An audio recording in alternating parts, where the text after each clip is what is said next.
So, Molly, you've been a web designer, web developer, educator, author, public speaker, web standards advocate. I've probably missed a dozen other ones.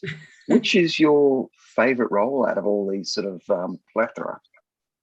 I think that the only real way to answer that is that it sort of all rolls into one thing for me. It isn't really separated so easily in my own identity, that they are all manifestations of the same goal, which is communications, be able to express ideas to other people, to put them out there for debate, to put them out there for my own edification as well as their edification, and to see where we kind of evolve, if we are able to evolve from a given point. So I think it really is more of I think it's rooted in education and activism that came out of my own family influences, but it manifests as those different hats, which really to me are part of the same, which is, I have an inquisitive mind and a soul with a desire to do something good for people and with people, and to inspire and educate, and as well as be inspired and be educated. So I think it kind of all falls in together, really. And I think I've asked you this before. Like, you've written, I think it seems like hundreds of books. Do you actually know how many the number is? Yeah, in terms of mass market tech books, there are 35 total titles that I've either authored or co-authored. There are other titles that have been either edited or fostered in some way by me as well. There are translations, and there are other books in other areas that I've written too that are not in technology. Um, so yeah, but I would say right now I'm on the 36th. So 35 total would be for book publication and mass market computer technology trade books. We'll get to the 36th in a second, but I've probably got to ask you about the 35. For me, things like the Zen of CSS design, transcending CSS. Another one of my favorites was Cascading Style Sheets, The Designer's Edge. Like Right. three iconic Starbucks, yeah. books. That was three of my favorites. It's really Yeah, hard thank to ask, you. but do you have a favorite that you've written? I think at different times, different ones have been my favorites. I do have to say, I think the one that was most beautiful and the most well executed would have to be the Zen of CSS design with Dave Shea. In large part, it was just a kind of a magical happenstance, and the entire story of its evolution and its role and its time frame um, really just came together. So there was a lot of magic around that particular title, as well as the fact that it was a delight to work on, and a very strong learning experience for me, as well as just an honor to work with the caliber of somebody like Dave, who complemented my more perhaps pedantic attitudes with really beautiful visual design and insight into that side of the story.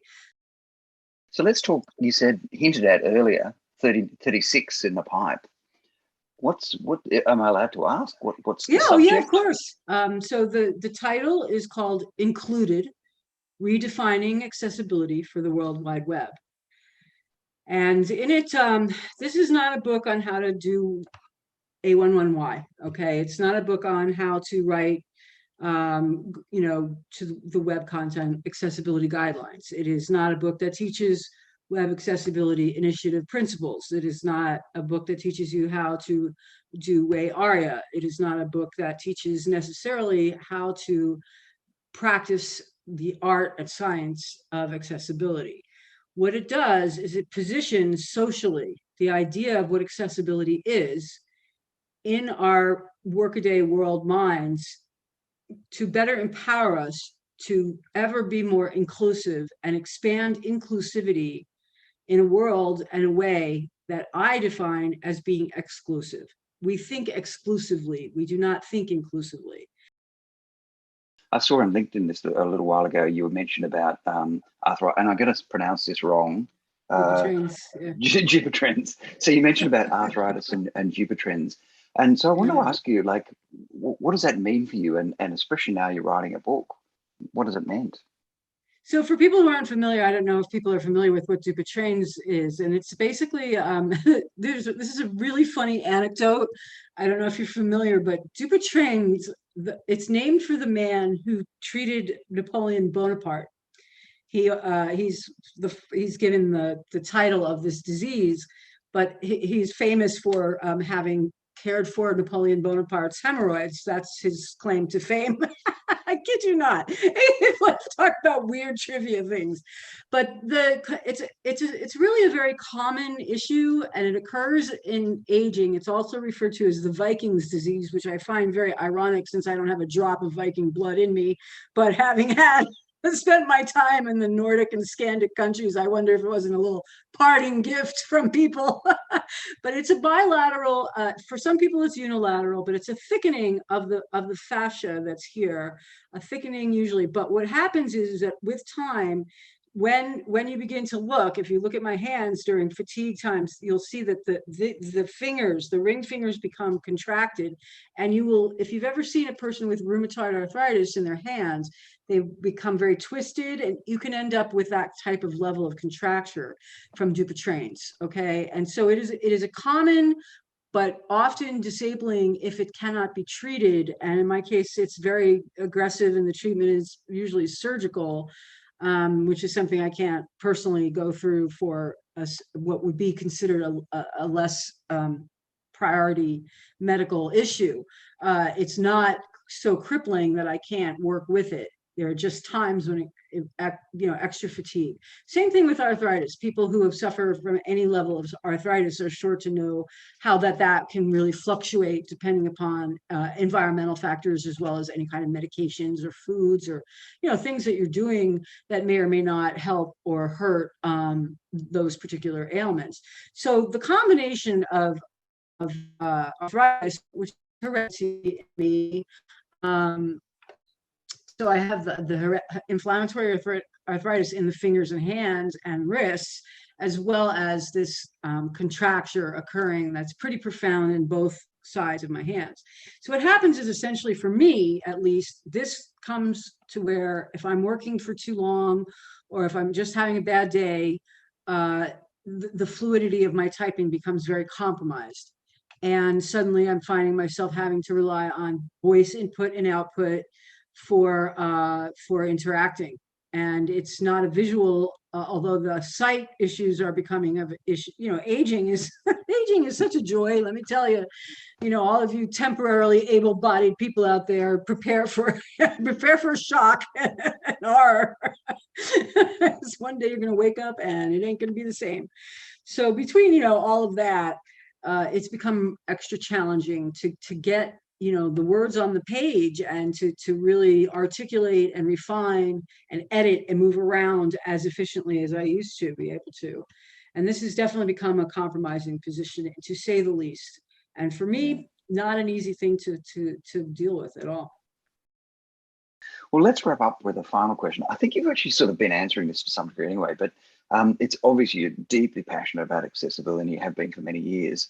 Has there anything in your recent sort of series of conditions opened your eyes to aspects of accessibility or inclusion that you hadn't been aware of before? Well, I think the idea of, again, I think it's how we define it. To me, access means access. I'm very literal in the way I approach language a lot of times.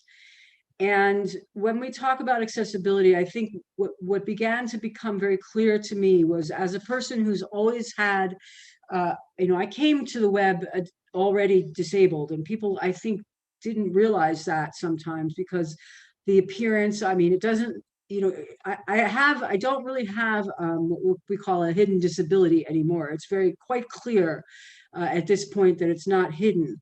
Especially if you see if you see something happen, like a bleed or something occur with me, can be very frightening and very difficult illness, along with the difficulties that come with it. And I think that seeing it myself, looking at my mother, my husband, people around me who began to really falter in their abilities, I think it became very real to me very fast. that what we thought about accessibility was just not enough, that it was so limited to what we believed and thought we were doing as a benevolent act, which is not at all what it is. It's about that access. It's about getting online at all, being able to interact with the websites and services that are provided for us at all in any way. Okay. And that means coming at it from multiple sensory perceptions. We need to look at the way we can physically put our hands. Can I put my hands on the keyboard? Can I move the mouse? I mean, yes, we've talked about all of those things, but we've really excluded so much. And also we've excluded we rarely talk about internationalization and localization. We rarely talk about digital divide and economics of scale. We rarely talk about these other issues that I believe are part of accessibility, because they are, in fact, barriers to entry. And they are conditional barriers to entry, just like any other condition, whether disabling or not. It becomes disabling to not be able to get online and get done what you need done, whether that's making a bank deposit or ensuring that there's rice for your family, in a village remote from where you are. It's a very, very important thing to me. So I think that kind of thing, the merging of the philosophical ideas of what the World Wide Web was originally meant to do as a social construct via technology, which was to empower the world, not disempower it, has been co-opted for the sake of, to be perfectly honest, for profiteering, for advertising, for market share, for news, for fake news, for all the social media, overwhelming, signal versus noise versus signal, incompatibility problem there. We have a very loud world without a lot going on substantially. And I think that accessibility brings us back down to the realities of what is substantial, needed, necessary, and desirable moving forward for humanity as a technology.